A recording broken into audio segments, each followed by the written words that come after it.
Okay, gang, Chapter 8 is about internationalization of the firm.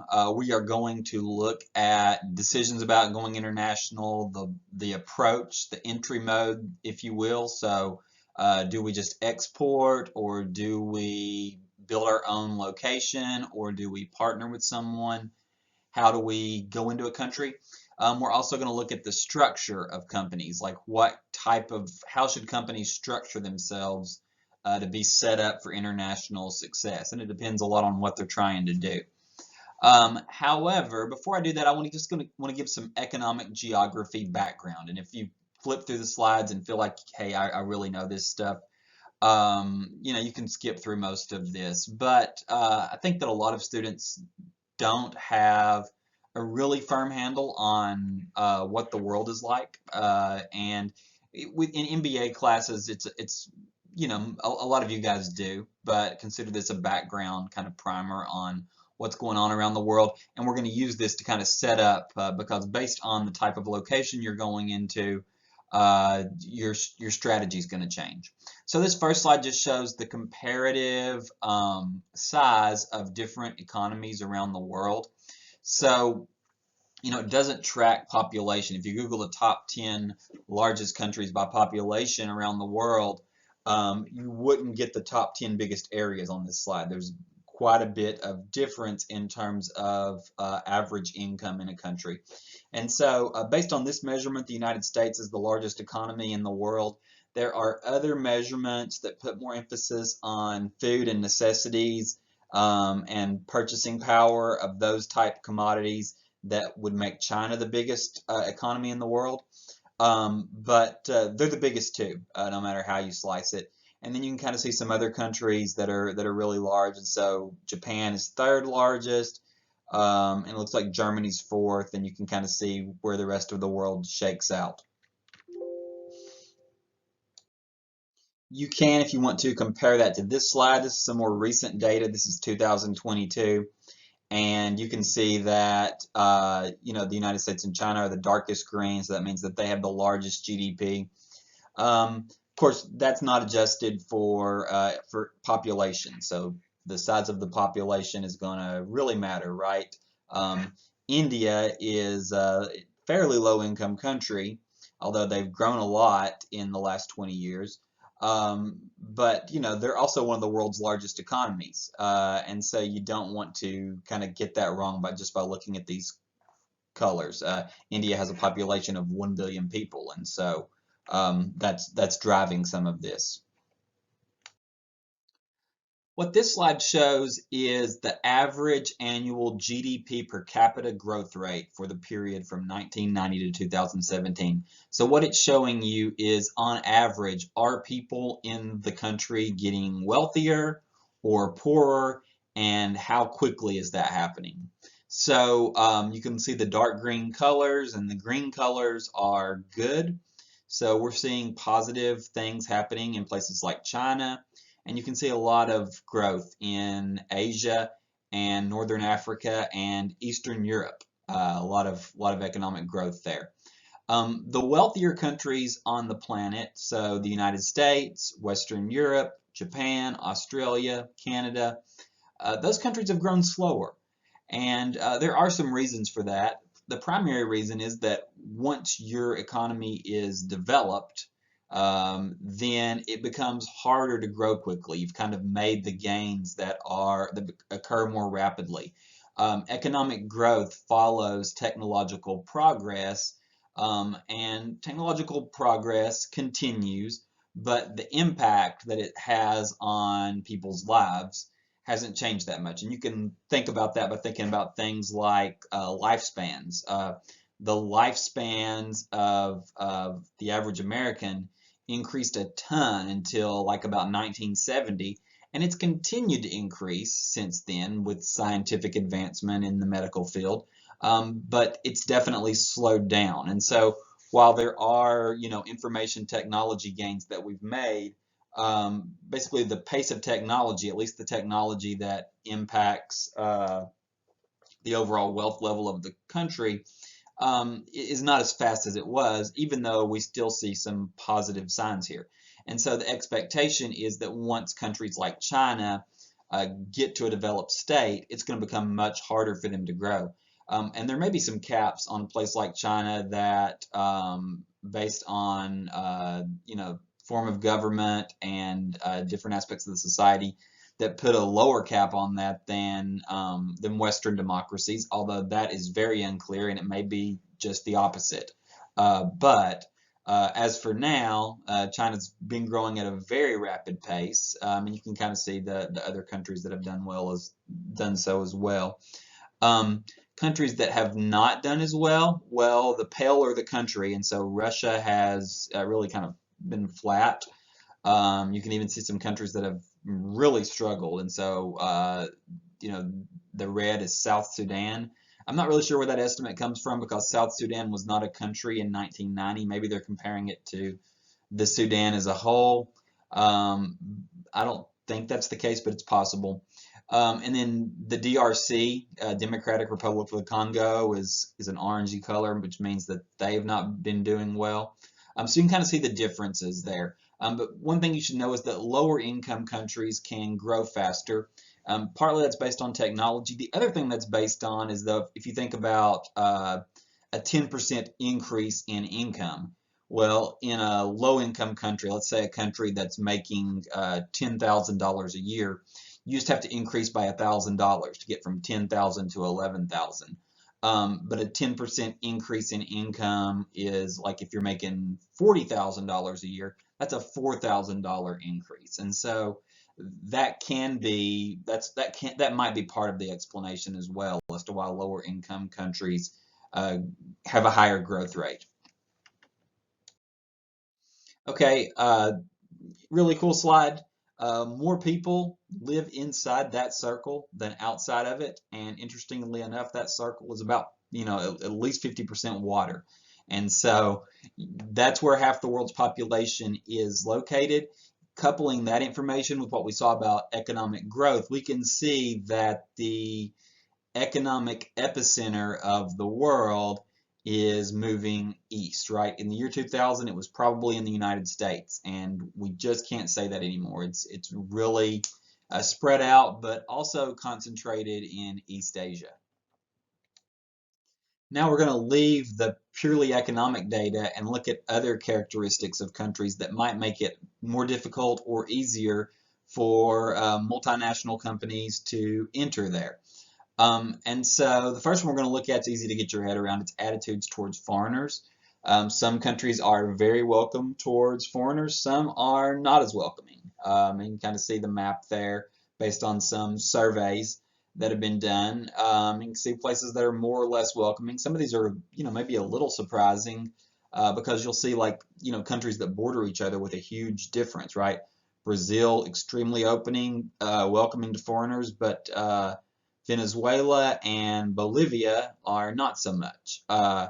You can see that China, Russia, South Korea even, South Korea might surprise some people, are not as welcoming towards foreigners.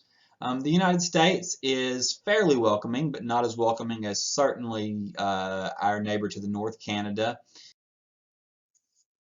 Now let's look at uncertainty avoidance. So there was this guy named Gert Hofstede, and in the 1980s, IBM was in several countries, and they were having trouble managing employees the same way in countries around the world as they did in the United States. And they hired this guy Hofstede to come in and take a look at that problem for them.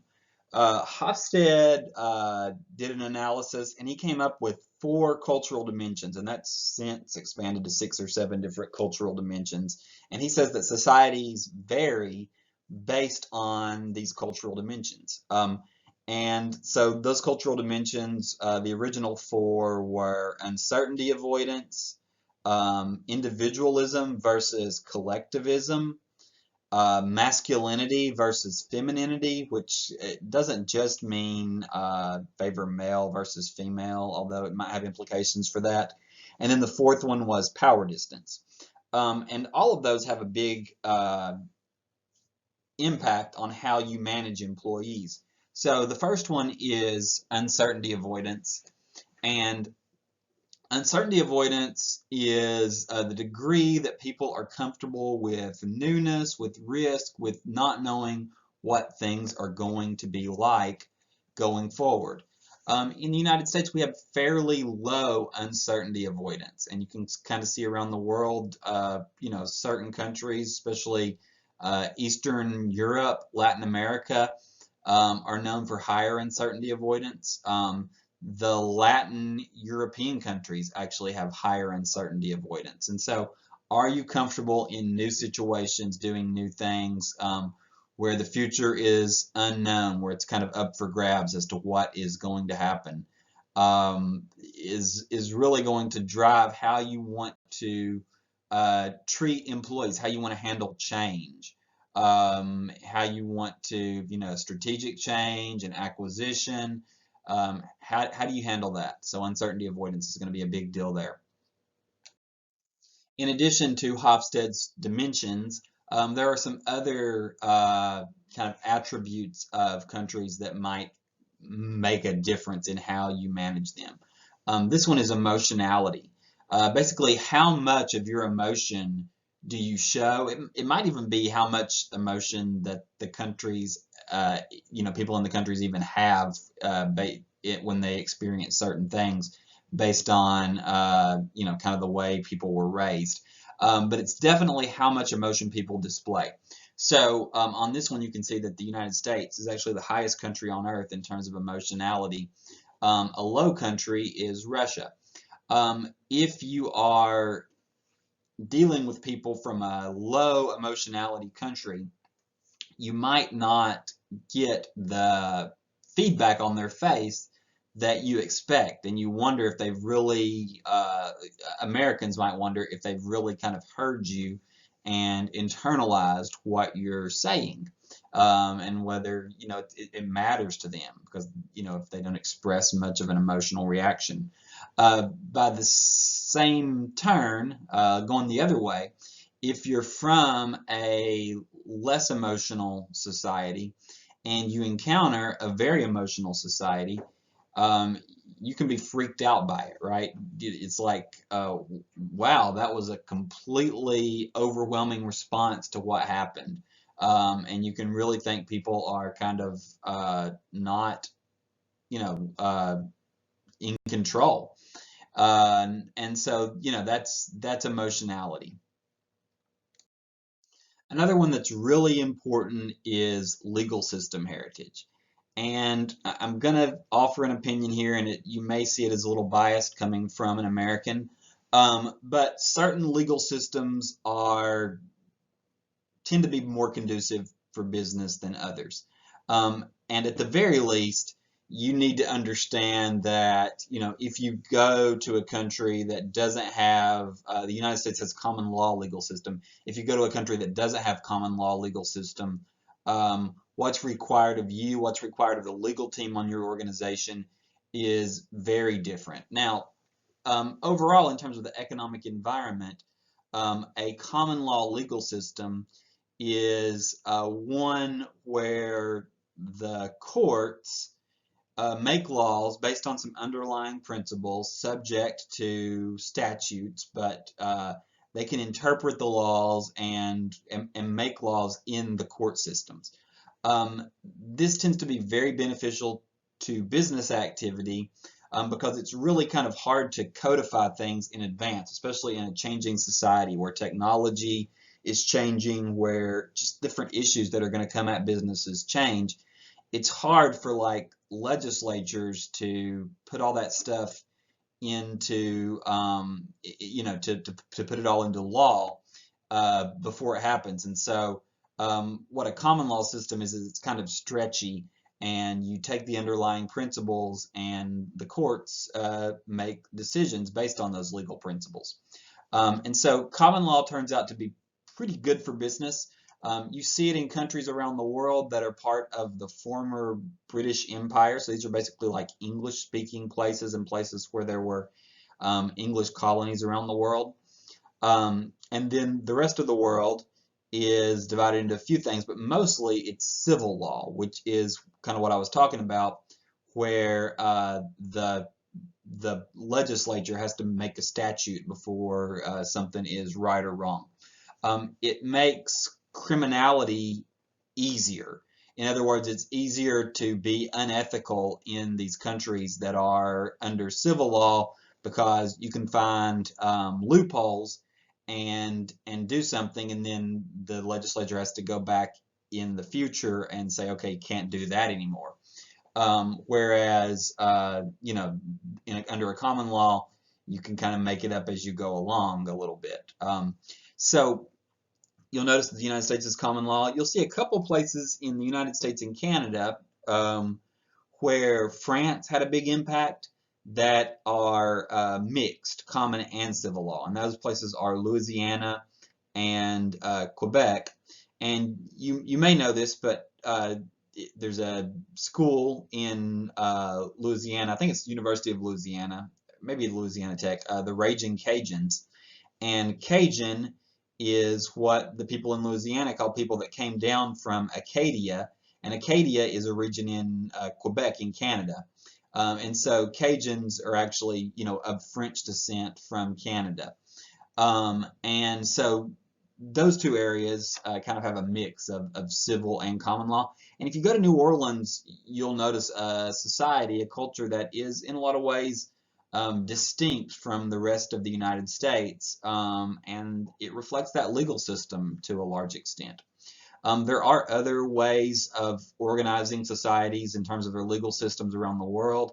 If you go into an Islamic country, they're going to be based on Sharia law. So you see these Middle Eastern countries like Iran, Saudi Arabia, Sudan, Libya that have an Islamic-based, Quran-based legal system. And then there are even some countries around the world where you see like customary law, like things that have been around in tribes of peoples for hundreds or maybe thousands of years. And so Mongolia is the best example of that, but also Sri Lanka is an example of that. The last thing I want to talk about in terms of economic geography is the level of risk in a society. And this is really important. It determines, basically, it's one of the very key things in terms of how healthy an economic system is. And you really want to evaluate the health and the future prospects of an economic system before going in. And so what risks do, and usually the risks are, we think about risk, and if you've taken a finance or economics class, you know that risk can be positive or negative. However, usually it's negative when we're evaluating economic climates of a country. And basically, risk is the likelihood that something unexpected is going to happen to a society. The reason this is so important is because the system that has driven a lot of the economic growth that we've seen is capitalism. And in terms of just for economic growth and wealth, it's been the best economic system that we've figured out how to do so far. For capitalism to work, risk is really, really bad. The name of the game is capitalism, which means that capital is investing in productive things. So you may invest in human capital, you may invest in machinery, physical capital, you may invest in human capital, but the whole word capital and investing implies that we are doing things now that are going to help us in the future. The whole idea of risk is that the future in a risky society is unknowable. So in a risky society, people are less likely to want to invest in the future.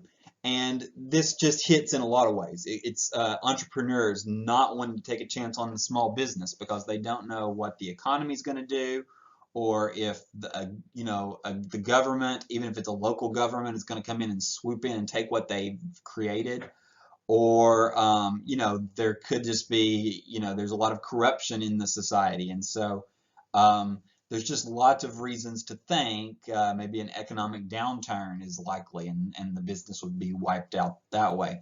There's just lots of reasons to think that when there's a lot of risk, that it might not be smart for me to, I've got one life to live, right? It might not be smart for me to invest in myself and invest in a business. And this is really one of the reasons why you see people immigrate from less stable, more risky societies to less risky societies, because they want to invest in the future. And so this drives things like investing in your own education, right? You are more likely, you're less likely to want to invest in a lot of human capital if you think there's a chance that, hey, that investment's not going to pay off for me in the long run because my society is so inherently risky.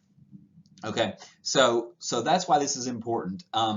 And just a little economic history lesson. It was the ability, one of the keys to the recipe, and there were other things, but one of the keys to the recipe was that in Northern Europe, there had to be the proper conditions for growth to occur. So like in 1700, people around the world were similarly poor. Now, some of the Western European countries were a little wealthier, but basically people were living on subsistence, right? There wasn't a whole lot above survival, right? The basic needs of life. And it was basically you lived and worked to survive.